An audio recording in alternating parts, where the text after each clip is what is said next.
Salut à tous, c'est le football à l'aveugle, j'espère que vous allez bien. On se retrouve aujourd'hui pour une nouvelle vidéo sur l'avant-match de ce Manchester United-Lyon, le match retour de ce quart de finale d'Europa League. Le match aller, on le rappelle, c'est terminé sur un 2 buts partout entre les deux équipes au Groupama Stadium avec une équipe lyonnaise. On va d'ailleurs commencer cette vidéo par ça, le débrief un petit peu du match aller. Une équipe lyonnaise que personnellement j'ai trouvé plutôt intéressante, même si en face on voyait que c'était un gros mastodonte, Manchester United, malgré que cette équipe de United ne soit plus ce qu'elle était, ça reste quand même une équipe dangereuse avec de très bons joueurs dedans, comme Bruno Fernandes, comme Alejandro Garnacho, comme...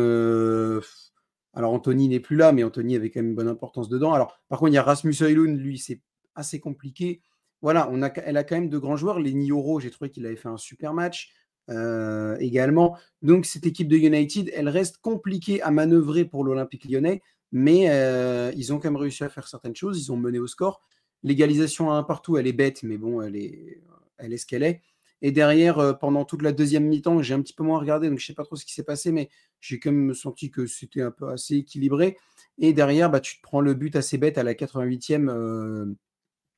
Et là, tout le monde se dit que c'est terminé, que Lyon va s'incliner 2-1 chez lui et que ce sera quand même un mauvais résultat. Et non, parce que derrière, tu as Alexandre Lacazette qui frappe, ça revient sur Mikotadze qui frappe, c'est encore repoussé par André Onana et c'est récupéré par Ryan Cherki qui l'envoie au fond.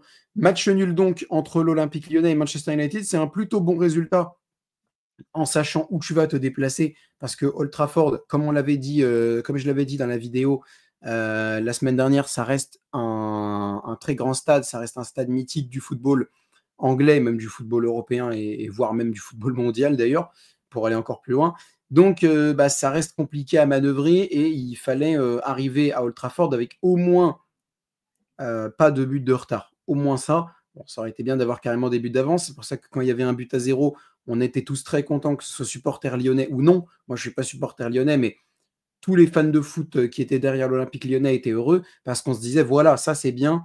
Tu vas arriver à Old Trafford avec un avantage. Le gros travail, ça va être de le tenir, cet avantage, mais tu en as un. Bon, finalement, tu n'en as pas, mais au moins, tu n'as pas de désavantage non plus. Il y a deux partout. Donc ça, c'est cool.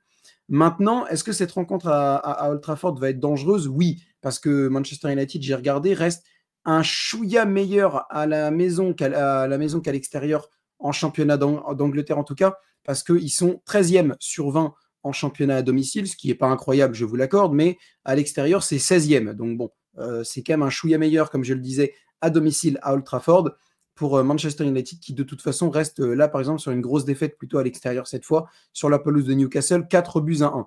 Donc ils ne sont pas forcément bien non plus les joueurs de Manu.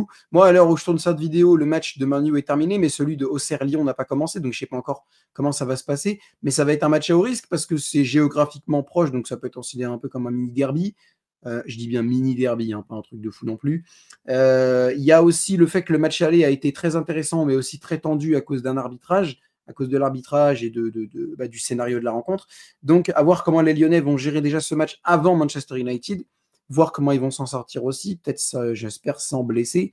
Et ils vont arriver jeudi, peut-être avec Malik Fofana dans leur rang. Il n'est pas là aujourd'hui il n'est pas là contre Auxerre, mais Tanner Tessman, oui. Par contre, peut-être que Malik Fofana sera dans le groupe jeudi, enfin demain pour vous, pour la rencontre de Manchester United.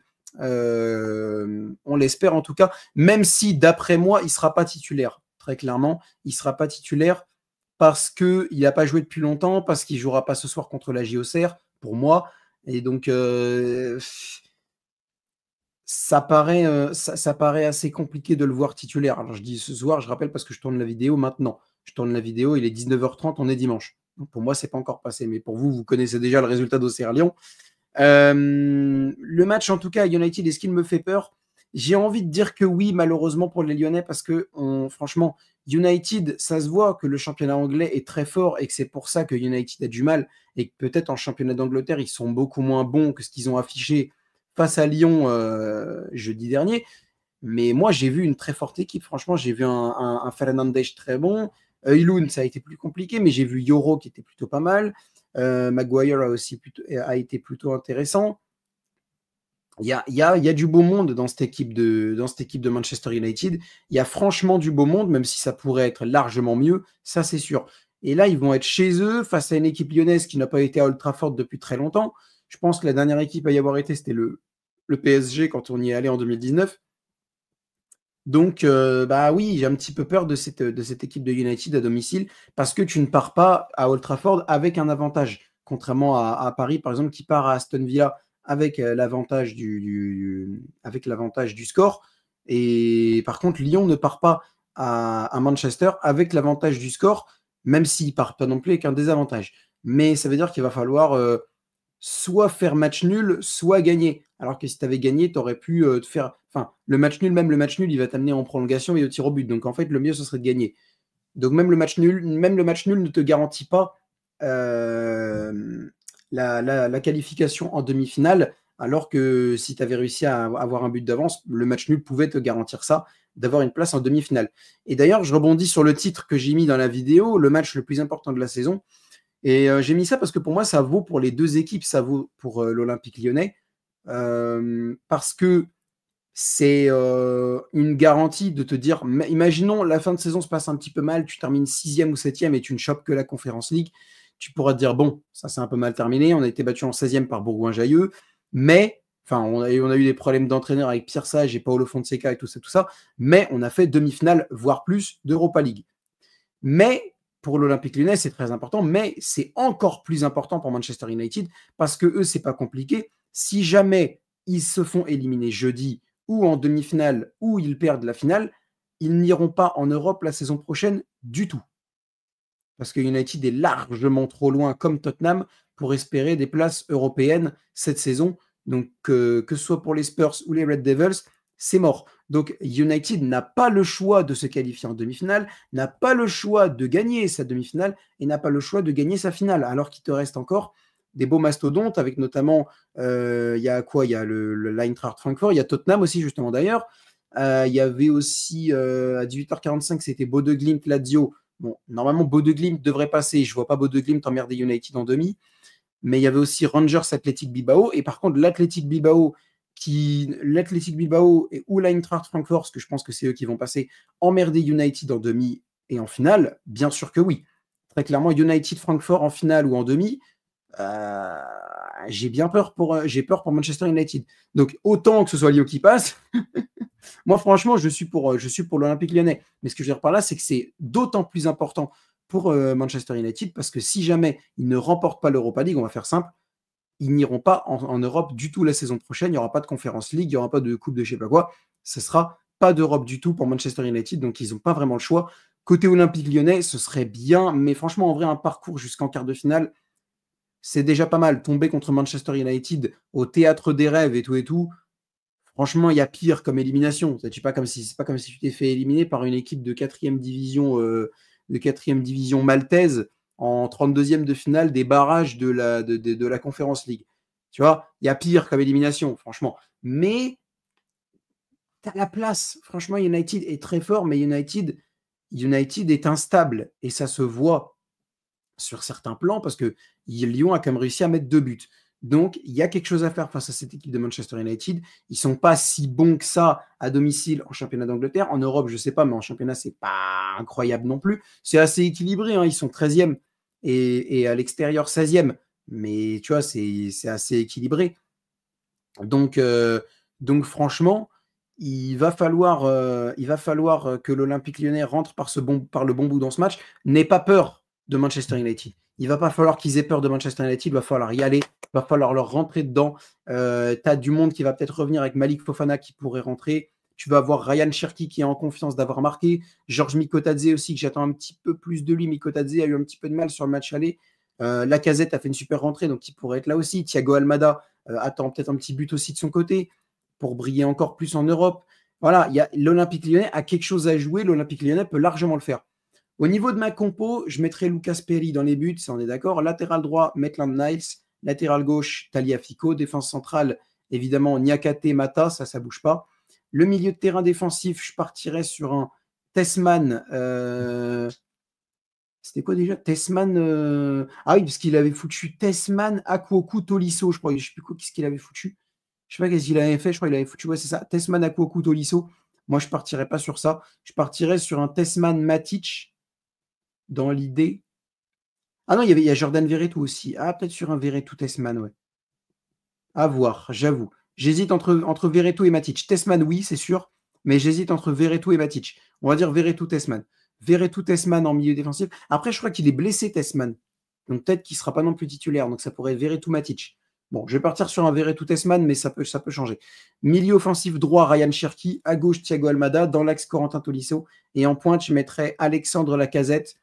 Pourquoi? Parce que, alors, Mikotadze, j'adore ce joueur. Voilà, je le dis, Mikotadze, j'adore ce joueur et je militais pour qu'il soit titulaire contre United à l'aller et il l'a été, donc c'est parfait. Et c'est même pas forcément une punition par rapport à son match un peu compliqué de jeudi dernier. C'est parce que Lacazette a plus d'expérience et avec Corentin Tolisso, j'ose espérer qu'ils seront capables de mener cette équipe de l'Olympique Lyonnais face à une équipe en face qui est contre une équipe en face qui est très forte et qui reste un mastodonte du football européen. Donc j'attends déjà beaucoup de Tolisso et Lacazette sur ce plan-là, et j'attends encore plus de Lacazette parce qu'il connaît le jeu anglais, il a joué à Arsenal, donc il a déjà affronté Manchester United à plusieurs reprises, il sait quelle est la philosophie de jeu d'un club comme Manchester United et du football anglais en général. Donc je pense que ça pourrait être intéressant de mettre Lacazette pour ces deux arguments-là, l'expérience tout court et l'expérience du football anglais. Donc franchement, c'est pour ça que je mettrais Lacazette, mais je pense que Mikotadze pourrait rentrer. Il a prouvé qu'il pouvait rentrer. Il a prouvé que Lacazette pouvait se mettre en numéro 10 à la place de Tolisso et laisser sa place d'avant-centre à Mikotadze.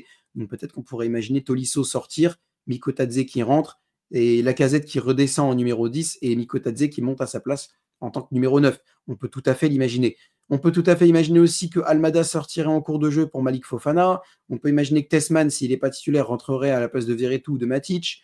Peut-être Abnel Vinicius aussi qui pourrait rentrer à la place de Tagliafico. Tchaleta Tsar qui pourrait rentrer à la place de Mata, qui a failli se blesser d'ailleurs à l'aller contre United, ou de Moussa Niakate. Voilà, il y a beaucoup de changements qui peuvent être faits, mais moi je partirais sur cette composition-là. Au niveau de mon pronostic pour cette rencontre, je partirais sur un match nul, un but partout, et on va y croire une victoire de l'Olympique Lyonnais au tir au but avec un Lucas Perry fantastique. Moi, je partirais sur ça. Lucas Perry, il a fait de très bonnes parades face à Manchester United à l'aller, et je pense qu'il peut aussi être un bon élément au match retour. Il peut aussi être un élément important de l'Olympique Lyonnais au match retour. Donc franchement, je vois bien Lucas Perry sortir une superbe performance. Donc un but partout, on va partir sur un but de Lacazette côté lyonnais, et côté United, un petit but de Garnacho, pourquoi pas, de l'international argentin. Voilà, pas grand-chose de plus à rajouter. Je partirai vite fait sur le petit programme de la journée. Là, pour vous, on est mercredi 17h. Donc, demain soir, je ne sais pas si je fais Manchester United-Lyon. Partez du principe que non, mais peut-être que je le ferai en live, mais normalement non. Dans l'idée, non. C'est possible que je le fasse en live, mais normalement non, parce que je vais rentrer de Brest et je vais être fatigué, tout ça. Donc, normalement non, mais il y a une petite possibilité. De toute façon, je le dirai sur la chaîne WhatsApp, s'il y en a qui l'ont. Sinon, je vous le mettrai en commentaire. S'il y en a qui sont intéressés pour rejoindre la chaîne WhatsApp et avoir les infos sur les futurs lives et les futures vidéos, n'hésitez pas à me faire signe dans les commentaires et je vous enverrai le lien. Et n'hésitez pas aussi donc à commenter la vidéo pour me donner votre avis sur ce que j'ai dit sur ce United Lyon. Est-ce que comme moi, vous voyez Lyon batailler contre United, ou est-ce que vous voyez un match plus simple pour United ou pour Lyon? Dites-moi tout ça.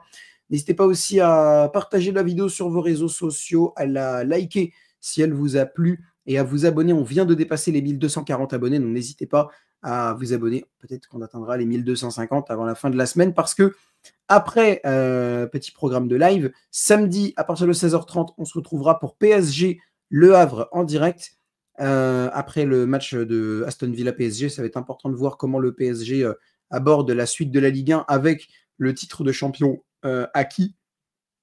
Et après, à partir de 20h40 cette fois, on se retrouvera pour Marseille-Montpellier en direct. Voilà les gars, j'ai plus grand chose de plus à dire. Merci de m'avoir suivi pour cette vidéo, et donc je vous donne rendez-vous peut-être demain soir pour United Lyon, mais normalement non. Donc je vous donne plus rendez-vous samedi à partir de 16h30 pour PSG Le Havre et après pour Marseille-Montpellier. Merci à tous d'avoir suivi cette vidéo.